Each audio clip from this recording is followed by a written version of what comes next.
Hello student, class 9 Bengali second language. আজকে আমাদের পাঠ কাজী নজরুল ইসলামের লেখা কুলি মজুর। এই কবিতাটি কাজী নজরুল ইসলাম লিখেছেন। আমরা প্রথমে কবি পরিচিতি একটু জেনে নেব, কবির সম্পর্কে একটু জেনে নেব। কাজী নজরুল ইসলাম বাংলা সাহিত্যের এক বিদ্রোহী কবি নামে পরিচিত। কাজী নজরুল ইসলামের জন্ম 1899 সালের 24শে মে পশ্চিমবঙ্গের বর্ধমান জেলার চুরুলিয়া গ্রামে। তিনি যেমন একাধারে কবি, সাহিত্যিক, দেশপ্রেমিক ও সঙ্গীত রচয়িতা ছিলেন, এছাড়াও তার লেখা গান ও কবিতা দুই বাংলাতেই সমানভাবে সমাদৃত। তার কবিতা, গান এবং উপন্যাসের মধ্যে বরাবরই একটি বিদ্রোহী চেতনা এবং বিরোধিতার কথা বারংবার উঠে এসেছে। কাজী নজরুল ইসলামের বাল্য নাম ছিল দুখু মিয়া, তার পিতার নাম কাজী ফকির আহমেদ। শৈশবে তিনি পিতৃহারা হন এবং কবি শৈশব থেকেই চরম দারিদ্র্যের মধ্যে বেড়ে ওঠেন। তার লেখার মধ্যে দিয়ে মানুষের ওপর অত্যাচার, সামাজিক অনাচার, নিপীড়ন ও শোষণের বিরুদ্ধে প্রতিবাদ জানিয়েছেন বারংবার। তিনি বিদ্রোহী কবি নামেই আমাদের কাছে সমাধিক পরিচিত। আগেও বলেছি, তার কবিতা গানের মধ্যে একটা বিদ্রোহী চেতনা, বিদ্রোহী ভাবনার কথা বারংবার উঠে এসেছে। তার কবিতা বিপ্লবের কথা বলেছে, তার কবিতা সাম্যবাদের কথা বলেছে, তার উপন্যাস কাব্যগ্রন্থের মধ্যে একটা প্রতিবাদের ভাষা রণিত হয়েছে। তার লেখা কয়েকটি কাব্যগ্রন্থ যেমন অগ্নিবীণা, বিষের বাঁশি, সঞ্চয়িতা সংকলন ইত্যাদি। তিনি 2500-এরও বেশি গান রচনা করেছেন। লেখা বিভিন্ন কাব্যগ্রন্থের মধ্যে দিয়ে বারংবার তিনি সাধারণ খেটে খাওয়া মানুষের কথা, তার সঞ্চিতা উপন্যাসের মধ্যেই আমরা সেটা খুঁজে পাই। তার বিভিন্ন কবিতা সংকলনের একটি কাব্যগ্রন্থ হচ্ছে সঞ্চিতা সংকলন উপন্যাস। তিনি আগেও বললাম, তিনি 2500-এর বেশি গান রচনা করেছেন, নজরুল গীতি, যেটা নজরুল গীতি নামে পরিচিত আমাদের কাছে। এইরকম একজন কবি যিনি 1976 সালের 29শে আগস্ট বাংলাদেশে তার জীবনাবসান হয়। কাজী নজরুল ইসলামের লেখা আজকের এই কবিতাটি কুলি মজুর। আমরা কবিতাটি পাঠ করব এবং তার মধ্যে দিয়ে কবিতার বিষয়বস্তু প্রতি আলোকপাত করব। আমরা এবার কবিতাটি পাঠ করব। কুলি মজুর, কাজী নজরুল ইসলাম। দেখিনু সেদিন রেলে, কুলি বলে এক বাবু সব তারে ঠেলে দিল নিচে ফেলে। চোখ ফেটে এলো জল, এমনই করে কি জগৎ জুড়িয়া মার খাবে দুর্বল। যে দধিচিদের হাড় দিয়ে ওই বাষ্প সকট চলে, বাবু সাহেব এসে চড়িল তাহাতে, কুলিরা পড়িল তলে। বেতন দিয়াছ, চুপ রহ যত মিথ্যাবাদীর দল। কত পায় দিয়ে কুলিদের তুই কত ক্রোর পেলি বল। রাজপথে তব চলিছে মটর, সাগরে জাহাজ চলে। রেলপথে চলে বাষ্প সকট, দেশ ছেয়ে গেল কলে। বলতো এসব কাহাদের দান, তোমার অট্টালিকা কার খুনে রাঙা। থুলি খুলে দেখো, প্রতি ইঁটে আছে লিখা। তুমি জানো না তো, কিন্তু পথের প্রতি দুলি কণা জানে। ওই পথ, ওই জাহাজ, সকট অট্টালিকার মানে। আসিতেছে শুভ দিন, দিনে দিনে বহু বাড়ি আছে দেনা, শুধিতে হইবে ঋণ। হাতুড়ি শাবল গাঁইতি চালায়, ভাঙিল যারা পাহাড়। পাহাড় কাটা সে পথের দুপাশে পড়িয়া যাদের হার। তোমারে সেবিতে হইল যাহারা মজুর মুটেও কুলি, তোমারে বহিতে যারা পবিত্র অঙ্গে লাগালো ধুলি। তারাই মানুষ, তারাই দেবতা, গাহি তাহাদেরই গান। তাদের ব্যথিত বক্ষে পা ফেলে আসে নব উত্থান। তুমি শুয়ে রবে তেতালার পরে, আমরা রহিব নিচে। অথচ তোমারে দেবতা বলিব, সে ভরসা আজ মিছে। সিক্ত যাদের সারা দেহ মন মাটির মমতা রসে, এ ধরনীর তরণীর হাল রবে তাহাদেরই বসে। তারি পদরজ অঞ্জলি করি মাথায় লইব তুলি, সকলের সাথে পথে চলি যার পায়ে লাগিয়াছে ধুলি। আজ নিখিলের বেদনার্ত পীড়িতের মাখি খুন, লালে লাল হয়ে উদিছে নবীন প্রভাতের নবারুণ। আজ হৃদয়ের জাম ধরা যত কবাট ভাঙিয়া দাও, রং করা ওই চামড়ার যত আবরণ খুলে নাও। আকাশের আজ যত বায়ু আছে হইয়া জমাট নীল, মাতামতি করে ঢুকুকে বুকে খুলে দাও যত খিল। সকল আকাশ ভাঙিয়া পড়ুক আমাদের এই ঘরে, মোদের মাথায় চন্দ্র সূর্য তারারা পড়ুক ঝরে। সকল কালের সকল দেশের সকল মানুষ আসি, এক মোহনায় দাঁড়াইয়া শোনো এক মিলনের বাঁশি। একজনে দিলে ব্যথা সমান হইয়া বাজে সে বেদনা সকলের বুকে হেতা।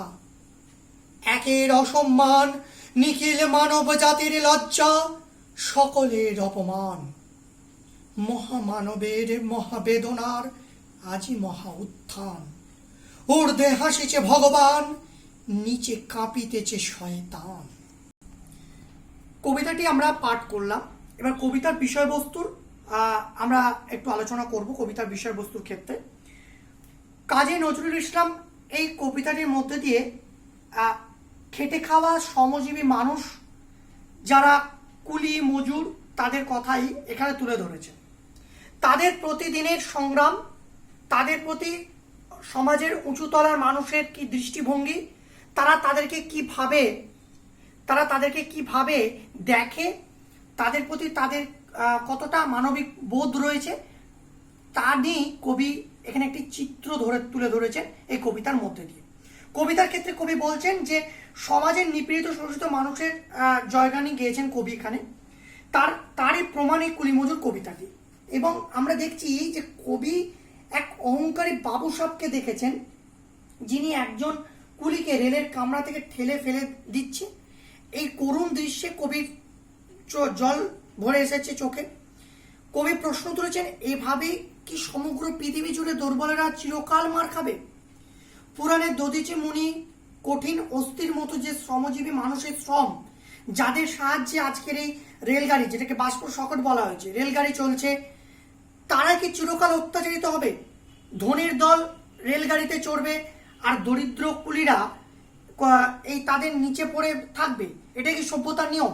অর্থাৎ সভ্যতার প্রতি কবি অঙ্গুলি হিলন করেছেন এবং বলছেন যে কবি বলছেন অহংকারী ধনীর দল দরিদ্রদের বেতন দেওয়ার অজুহাতে চিরকাল শোষণ করে থাকে। কিন্তু কবির মতে ওই সমস্ত ধনীর দল হচ্ছে মিথ্যাবাদী। তারা সামান্য মাত্র বেতনের বিনিময়ে এক দরিদ্র শ্রমিকের কাছ থেকে অনেক বেশি মুনাফা লুটে নেয়।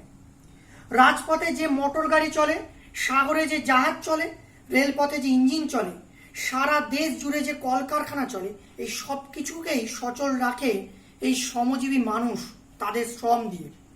তাই অত্যাচারী সুবিধাভোগী শোষণকারী এই ধনীদের উদ্দেশ্যে কবি বলেছেন, তারা বিশাল বাড়িতে থাকে, সেই বাড়িটিও শ্রমজীবী মানুষেরই তৈরি।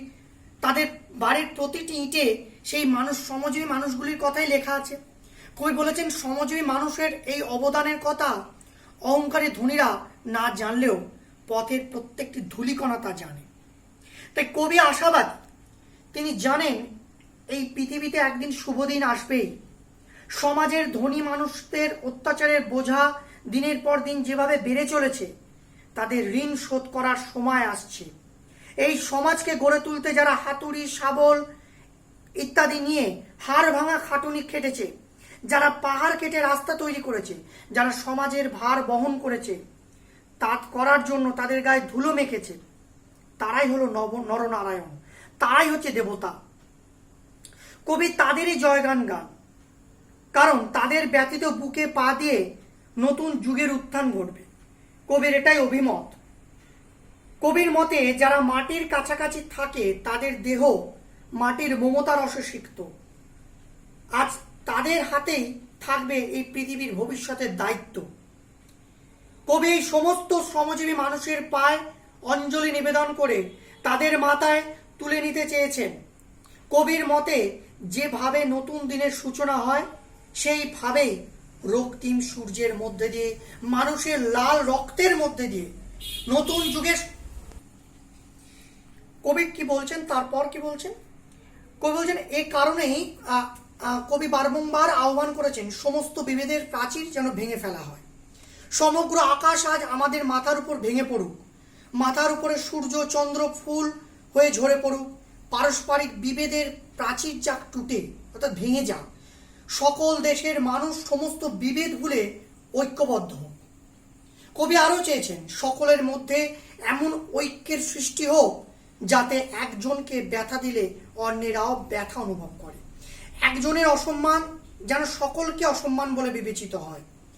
তবেই বিশ্বজুড়ে গড়ে উঠবে এক জাতি, এক মানবতা, এক মানব জাতির ঐতিহ্য। যে জাতির উত্থানে মাথার উপর ভগবান হাসবে আর পায়ের নিচে কাঁদবে শয়তান। কবির এই ইচ্ছাই এই কবিতায় একটি চিত্ররূপ হয়ে ধরা পড়েছে এবং কবিতার মধ্যে দিয়ে বারংবার কবি সেই সাম্যের কথা, সেই সমব্যথির কথা এখানে ফুটে উঠেছে। যেখানে মানবতা বোধ, যেখানে মানব হৃদয়ের কথা, যেখানে উচ্চ নিচ এই ভেদাভেদ থাকবে না, সকলে সমভাবে সমানভাবে একভাবে থাকবে, এককভাবে থাকবে। কেউ কারোর উপর শোষণ অত্যাচার নিপীড়ন করবে না। সবাই এক হয়ে, এক আত্মা হয়ে এই পৃথিবীর বুকে নিজেদের জীবনযাত্রা গড়ে তুলবে। এবং কবির এই যে নামকরণ, কবিতার নামকরণ কুলি মজুর, সেটাও একাধারে সত্যিই তাৎপর্যপূর্ণ। কারণ এই কবিতার মধ্যে দিয়ে কবি সেই শ্রমজীবী খেটে খাওয়া দিন দরিদ্র মানুষগুলির কথা বলেছেন, যারা সত্যিকারেরই সমাজের পিলসুজ, যারা সভ্যতার ধারক এবং বাহক, যারা এই সভ্যতার স্তম্ভ হিসেবে কাজ করেছে। তারা না থাকলে আজ সভ্যতাই গড়ে উঠত না। তারা না থাকলে আজকে বাবুদের তেতলা, তিনতলা, চারতলা বাড়ি গড়ে উঠতো না। অর্থাৎ ওই অট্টালিকাও থাকতো না, বাবুর বাবুয়ানাও থাকতো না। অর্থাৎ সকল জায়গায় আজকে সেই কুলি মজুর অর্থাৎ শ্রমজীবী মানুষের চিরকালের যে শ্রম, তার কথাই কবি এই কবিতার মধ্যে দিয়ে ব্যক্ত করতে চেয়েছেন।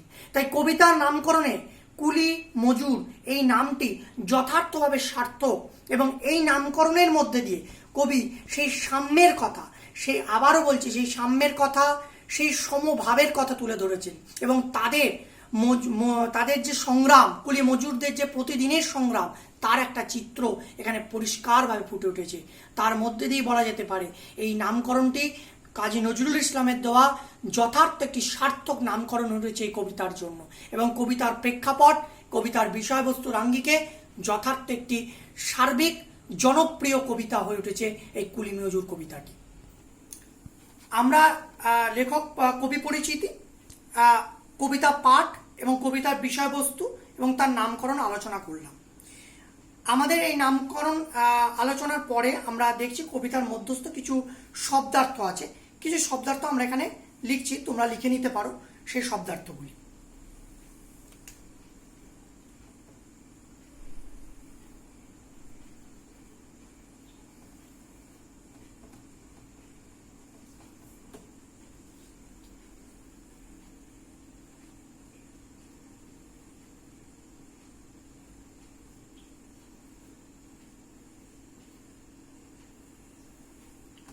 বাষ্প শকট,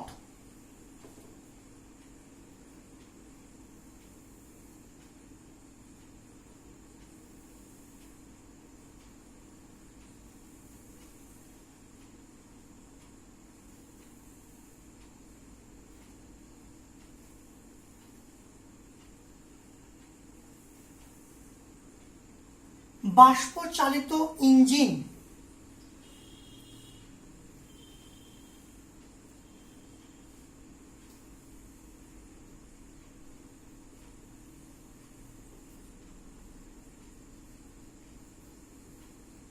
বেতন, মাহিনা,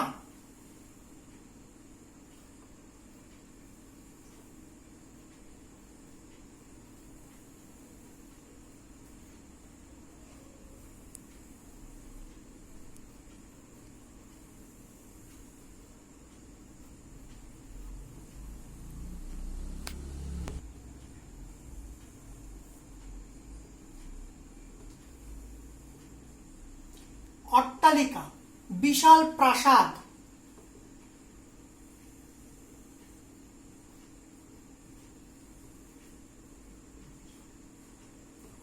সেবিতে,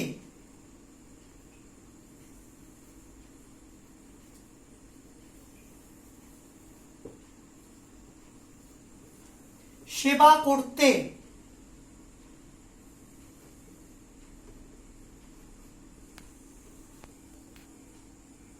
জাম ধরা,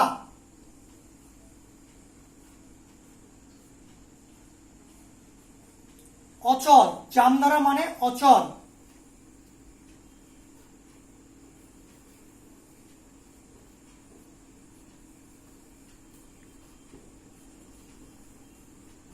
কবাট মানে হচ্ছে দরজা।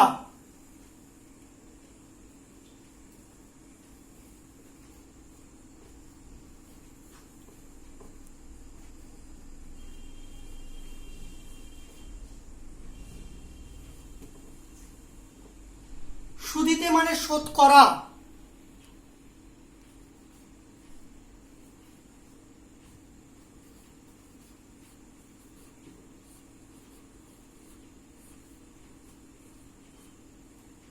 বসে মানে নিয়ন্ত্রণে। তাহলে আমরা এখানে শব্দার্থগুলি পেলাম, কি কি পেলাম? বাষ্পশকট মানে বাষ্পচালিত রেল ইঞ্জিন, বাষ্পচালিত ইঞ্জিন। বেতন মানে মাহিনা। অট্টালিকা মানে বিশাল প্রাসাদ। সেবিতে মানে সেবা করতে। জামতারা মানে অচল। কবাট মানে দরজা। সুদিতে মানে শোধ করা। বসে মানে নিয়ন্ত্রণে। তোমরা এগুলো লিখে নিতে পারো এবং পরবর্তী সময় তোমরা কবিতাটি অবশ্যই পাঠ করবে। কবিতাটি পাঠ করে কবিতার বিষয়বস্তু অবশ্যই বুঝবে। ধন্যবাদ।